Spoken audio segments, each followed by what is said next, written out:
पूर्ण घनमूल ज्ञात करना ट्रिक से। तो उसके लिए बेसिक पहले जानकारी ले लीजिए। जैसे घनमूल के अंदर में 1 है तो उसका आंसर 1 होगा, और घनमूल के अंदर में 8 है तो अर्थात 2 का पावर 3 करते हैं तो 8 होता है, 3 का पावर 3 करते हैं तो 28 होता है, 27, 4 के पावर 3, 4 चौक 16, 16 32, 43, 16 चौक 64। तो आखिरी लास्ट डिजिट को देखना है। 1 8 1 8 7 4 5 6 3 2 9 0 अगर है तो 3 0 रहेगा। तो इसी का समरी निकाल के यहाँ पे लिखा हुआ है। अगर अंडर रूट के घनमूल के अंदर में 2 है तो आंसर 8 होगा, और घनमूल के अंदर 8 है तो आंसर 2 होगा। उसी तरह घनमूल के अंदर 3 है तो आंसर के लास्ट डिजिट में 7 रहेगा, और वही घनमूल के अंदर 7 है तो लास्ट डिजिट में आंसर में 3 रहेगा। और 1 अगर घनमूल के अंदर 1 है तो आंसर का भी लास्ट डिजिट 1 रहेगा। 4 5 6 9 ये जो का त्यों रहता है। 4 है तो 4 आएगा, 5 है तो 5, 6 है तो 6, 9 है तो 9, और 0 3 0 रहेगा तो 1 0 करके निकलता है। अच्छा इसको निकालने के लिए अपने को ट्रिक ये है, इसको तीन अंक पीछे से 3 अंक को एक साथ ले लेते हैं। तो इसके लास्ट डिजिट देखते हैं। लास्ट डिजिट कितना है? 2। घनमूल में 2 है तो आंसर में क्या आएगा? 8।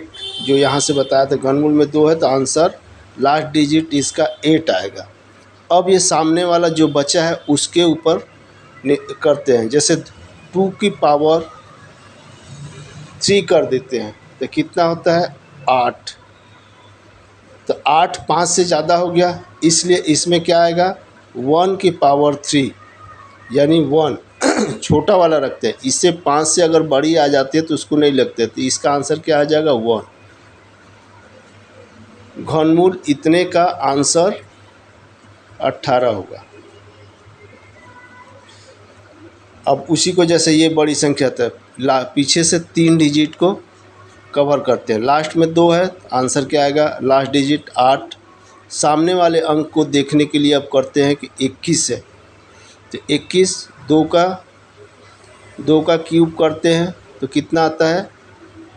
8। और 3 का क्यूब करते हैं तो कितना आता है? 27। 27 21 से बड़ा हो गया, इसलिए छोटा वाला को लेना है। तो यहाँ पे क्या आएगा आंसर? 2 28। यही आंसर हो गया। इसको भी लेना है तो इसके पीछे के 3 डिजिट, लास्ट में 8 है तो इसके आखिरी डिजिट का आंसर क्या आएगा? 2। सामने वाला कितना? ये 4 अंक बच गए। 4 अंक को देखना है कि किसका 3 घात करने पर इससे छोटा या इससे बराबर आता है। तो 10 का क्यूब करेंगे तो कितना आएगा? 1000। और वही 11 का क्यूब करेंगे तो कितना आ जाएगा? 1331। तो 1331 बड़ा है 1000, या इससे बराबर हो या छोटा हो, तो कौन सा आएगा? 10। इसका आंसर हो जाएगा 102। इसके लास्ट का 3 अंक, लास्ट में 4 है तो इसके आंसर के लास्ट के में इकाई अंक में क्या आएगा? 4 ही आएगा, जो ये ऊपर में ये दे दिया हो इसी के अनुसार। अब आगे बचा है 39। तो किसका 3 का क्यूब करते हैं तो कितना आता है? 27। और उसी का 4 का क्यूब करते हैं, 4 की पावर 3 करते हैं तो कितना आता है? 64। तो 64 39 से बड़ा है, इसलिए छोटा वाला लेंगे तो यानी 3। इसका आंसर 3। इसके सामने में जो लिख देंगे 3 हो गया आंसर ही। इसका लेना है तो लास्ट का 3 डिजिट, लास्ट में 9 है तो इसके आंसर भी के लास्ट डिजिट में क्या आएगा? 9 आएगा। इसको अगर लेते हैं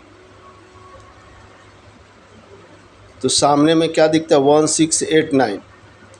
तो यानी 13। 11 करते हैं तो इतना आ जाता है। मान जा 11 का क्यूब करते हैं तो 1331, 11 से एक ज़्यादा जाते हैं, 12 का क्यूब करते हैं तो कितना आता है, 12 का क्यूब 1728। तो 1728 बड़ा है, इसलिए 11 इसका आंसर होगा, तो इसके 119 ये घनमूल का आंसर हो गया। ये जैसा है इसका लास्ट का 3, लास्ट में 6 है तो 6 वाला भी क्या होता है, 6 होता है लास्ट डिजिट आंसर के। और दूसरे अंक के लिए 46 बचा है, तो 46 में देखते हैं तो क्या 3 का क्यूब करते हैं तो कितना आता है 27, और 4 का क्यूब करते हैं तो कितना आता है 64। 64 ज़्यादा है इसलिए 3 छोटा वाला, छोटे वाले को ही ले, या तो इसके बराबर हो, इसको क्यूब करने पर इसके बराबर हो या इससे छोटा हो, तो छोटा वाले को इसके हाथ लेते हैं। तो ये 36 आंसर हो गया इसका। घनमूल का निकालने के लिए एक तरीका, ये कम से कम इतना थोड़ा सा ज्ञात होना चाहिए कि इतना इसके क्या होता है। और उनके अनुसार इसी को देख के ये निष्कर्ष निकला है कि अंडर रूट के अंदर अगर 2 है तो बाहर में आंसर इकाई अंक 8 होगा। अगर यही अंडर रूट के अंदर में 8 है, जैसे ये 8 है अंडर रूट के अंदर में, तो आंसर कितना आएगा, 2 आएगा। वही 3, अगर अंडर रूट के अंदर में 3 है तो आंसर कितना आएगा, 7, लास्ट डिजिट 7 होगा। और वही अंडर रूट के अंदर में अगर 7 है तो आंसर कितना आएगा, 3 आएगा।